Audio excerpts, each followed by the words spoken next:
Hey, welcome back to Common Core Algebra 2. Today's lesson is 12.6, Multistage Probabilities. My apologies, the board is shaking. I do have a call into tech, so hopefully they get this taken care of soon. It makes me a little sick to my stomach, but if that's the case, just try to listen and look at your sheet while I'm talking. All right, so given the probability of an event B occurring, given that an event A has occurred, we talked about this in yesterday's lesson. So we use the notation probability of B given A. That's how we read this right here. The probability of B given A is the probability of both A and B divided by the probability of A. So the conditional probability formula gives us a useful tool for calculating the probability of events that occur in multi-stage experiments. You will easily be able to accomplish this if you systematically phrase the questions as unions of events, events connected by the word and. So in exercise 1, consider the spinner shown below. The spinner is spun twice and the result is recorded. So the spinner is spun twice and the result is recorded. Are the outcomes of these two spins dependent or independent? Well, again, using a little bit of common sense, we can kind of see that these are independent of one another because one does not depend on the other one. One's not being removed or not replaced. It doesn't depend on anything because it just starts all over again and you have all 8 to use both times. So in this case, these are independent. So these two events are independent of each other.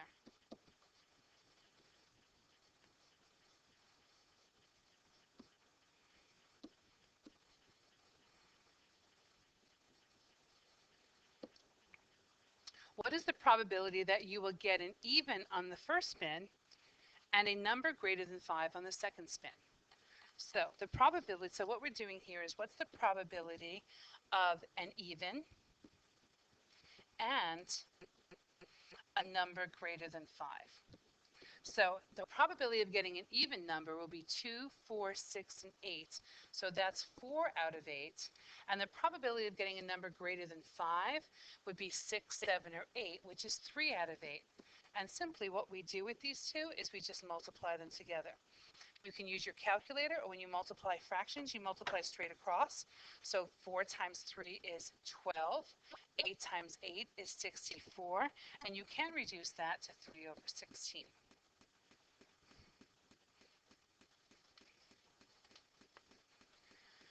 C says, what is the probability that you will spin a prime number and a perfect square in either order? Now that makes, that absolutely has something to do with it.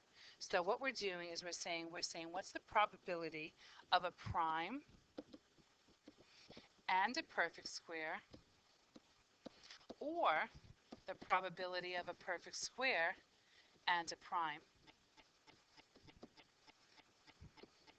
So we have the probability of a prime is, how many primes do we have? Let's go back up. Primes. This one, this one, this one. So we have 3 out of 8. Oh, I forgot 3. It's 4 out of 8. So probability of prime is 4 out of 8.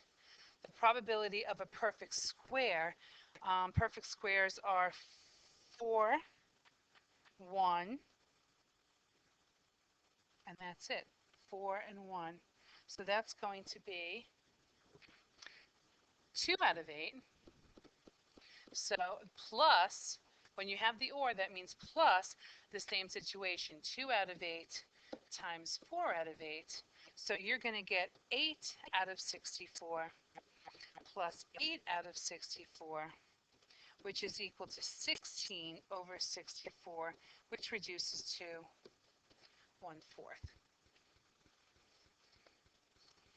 So if you can put it together like that using words first, kind of make things a little bit easier.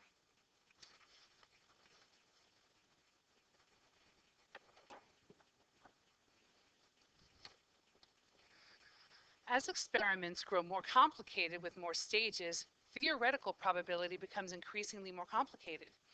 It is especially important to note whether you are sampling with or without replacement. So in exercise 3, A class consists of 12 boys and 12 girls and 8 boys. A group of 3 is picked to give a speech. If the students are picked at random, what is the probability they will be all boys?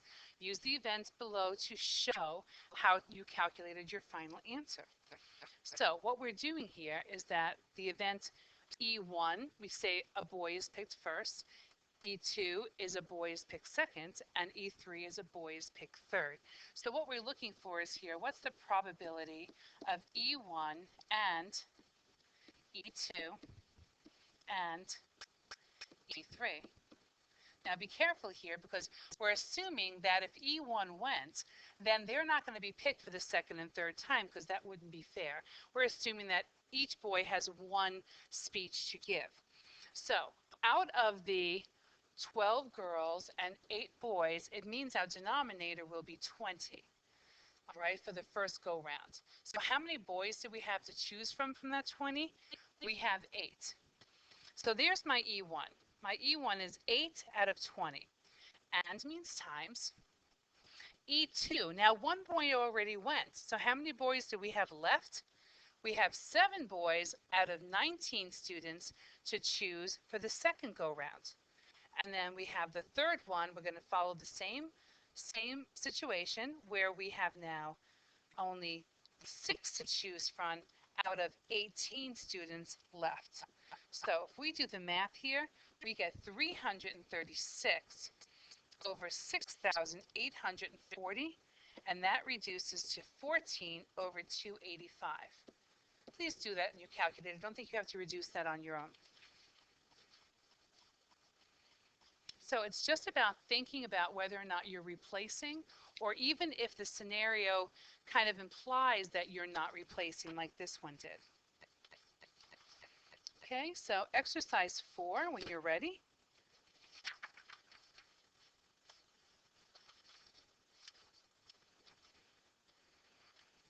The multiplication property of probability is crucial in many applications in engineering decision making. So, exercise 4. Say that a power generating facility has 3 primary safety switches in case of an emergency. The probability that any one of these switches would fail is 5%. So what is the probability all 3 will fail given that the switches are independent of one another? So what we're looking at is what's the probability of, we have a fail switch and a failed switch and a failed switch.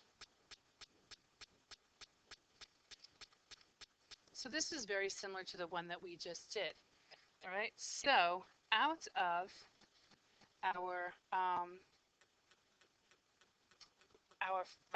so this is the probability of failed switch times the probability of a failed switch times the probability of a failed switch.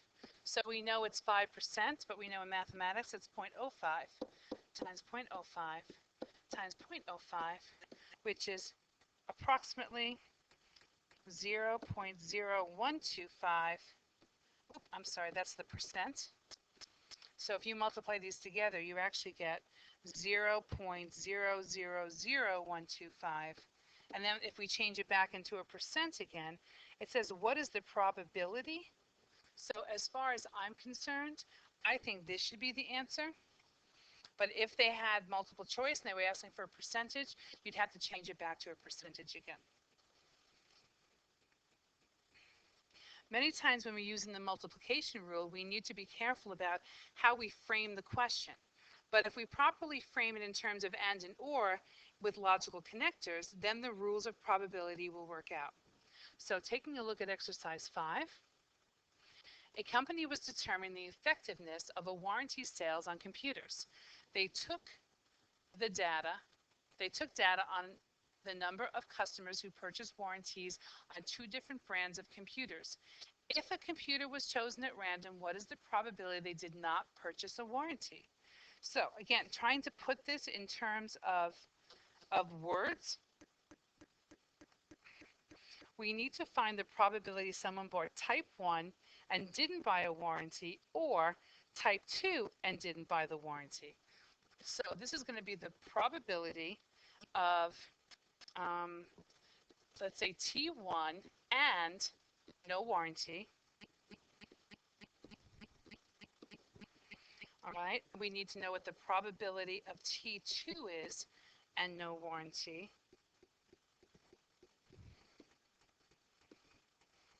So the probability of T1 and no warranty, all right, that's going to be T1 is 68%, and no warranty, these are the people that chose the warranty, so now that means that 65% didn't choose it. All right, so that means this is going to equal 0.68 times 0.65. So type 2 is going to be the 32%, or the 0.32. And what percentage didn't buy this warranty? Well, 100% minus 56% is 44%. So that means this is going to be times 0.44%. And when you do the math here, we get 0.68, I'm going to do it all together, times 0.65 plus, because it's this or this, 0.32 times 0.44. And this whole thing is equal to 0.5828. And it doesn't tell us to round it any particular way, so we're going to leave it just like that.